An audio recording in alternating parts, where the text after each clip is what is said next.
C'est là que ça devient intéressant. C'est ce que nous ne savons pas. Vous ne pouvez pas savoir si votre effort va être payant ou pas. Mais vous n'allez tout de même pas passer votre vie à vous plaindre. Vous n'allez pas rester dans cet environnement. Si vous continuez à écouter, c'est que quelque chose vous parle. Vous ne manquez pas d'idées, je suis sûr qu'elles viennent toutes de défiler dans votre tête. Si ce n'est pas le cas, changez d'environnement. Commencez par de petites habitudes, des choses simples, très simples. Je suis sûr que vous allez y prendre goût. Et si vous ne savez pas quoi changer, parlez-en. Parlons-en. C'est là qu'on s'était arrêté au dernier podcast. Nous allons donc continuer sur notre lancée. Enfin, je vais continuer sur ma lancée. J'espère que ça vous plaît. Alors, quelles habitudes changer pour commencer à changer ce qui ne nous plaît pas ? Oui. Peut-être été un peu vite. Qu'est-ce qui ne vous plaît pas et que voulez-vous changer ? Si on ne sait pas ce qu'on veut, c'est que nous sommes perdus. C'est le cas quand il y a un excès de choses autour de nous, ou au contraire que ce soit le vide. Les pensées vont et viennent. Nous nous parlons à nous-mêmes pendant des heures pour ne rien dire, pour s'énerver. Nous avons le contrôle sur ces dires. Nous pouvons leur dire de se taire. Quand on y arrive, on peut se concentrer sur ce que l'on veut. Ce n'est pas mince à faire, ça demande du travail. Parfois, il faut appuyer plusieurs fois sur on, parfois une fois suffit. C'est donc là qu'on va pouvoir se concentrer sur ce qui ne nous convient pas. Je précise que si vous ne comprenez pas quelque chose, par exemple le fait qu'on appuie sur on, si vous n'avez pas compris cela, je vous conseille d'aller voir le précédent podcast, en tout cas de l'écouter, ça vous aidera à comprendre. Ce n'est pas mince à faire, ça demande du travail. Parfois il faut appuyer plusieurs fois sur on, parfois une fois suffit. C'est donc là qu'on va pouvoir se concentrer sur ce qui ne nous convient pas. Quand vous aurez identifié ce qui ne vous convient pas, vous aurez déjà fait un grand pas en avant. Un petit pas maintenant, mais un grand pas pour votre futur. Ça demande de prendre du recul, de se remettre en question. En écrivant, là, maintenant, dans le train, je viens de croiser une personne sans abri que j'avais déjà croisée la dernière fois. Je sors un peu du contexte pour vous parler de ça, vous verrez que malgré tout, on peut faire des liens. La dernière fois, je lui ai passé 10 €. J'en avais 20 dans mon portefeuille. Certains se plaignent de ne pas avoir assez d'argent, je me dis que contrairement à lui, j'étais riche. La seule chose qu'il possède, c'est un gobelet et un téléphone portable pour joindre ses connaissances. Bon, et c'est quelques vêtements. Moi, j'ai plus de 100 € d'argent de poche par mois, je suis défrayé chaque mois de presque 200 € de mon statut de bénévole, et encore, voilà, je le dis, je suis bénévole, je vis chez mes parents, dans une maison chauffée, chaque pièce a son confort, ses endroits pour s'asseoir, écouter de la musique, etc.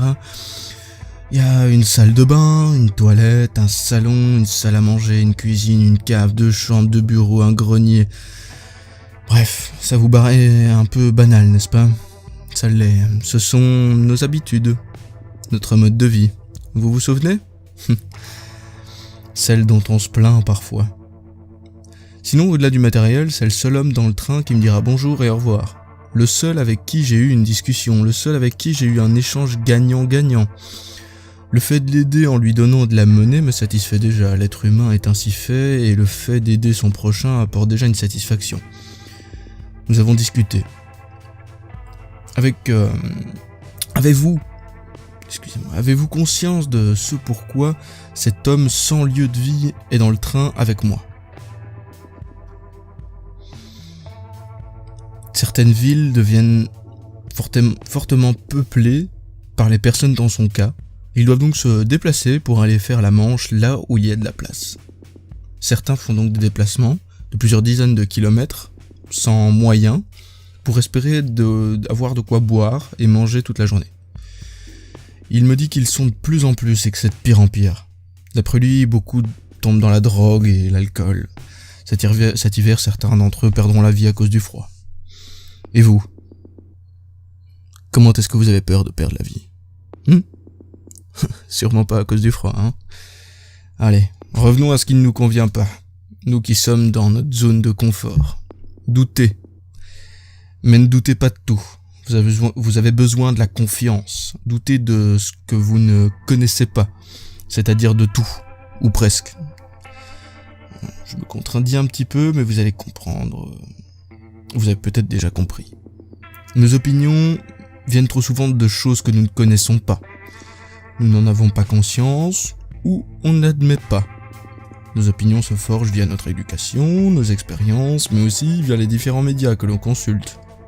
Rien, absolument rien ne nous prouve que ce sur quoi on s'informe est vrai ou non, si on ne doute pas. Il s'agit donc de développer son esprit critique, prendre du recul et se demander si nos connaissances sont justes ou si nous devons les remettre en question. Voilà, c'était peut-être un podcast un petit peu plus court que la dernière fois, mais j'espère que vous appréciez. Si vous appréciez, dites-le moi dans les commentaires. Dites-moi si ce format vous plaît. Je rappelle donc le but de ce podcast est de pouvoir l'écouter sans forcément regarder la vidéo. Et donc de le mettre en arrière-plan pendant que vous effectuez une tâche, pendant que vous faites quelque chose, pendant que vous ne faites rien, ce que vous voulez. Mais vous n'êtes pas obligé de regarder la vidéo, il n'y a rien de spécial qui aide à illustrer ce que je dis sur la vidéo. Faut juste se laisser porter par ce que je dis et bien se concentrer, voilà.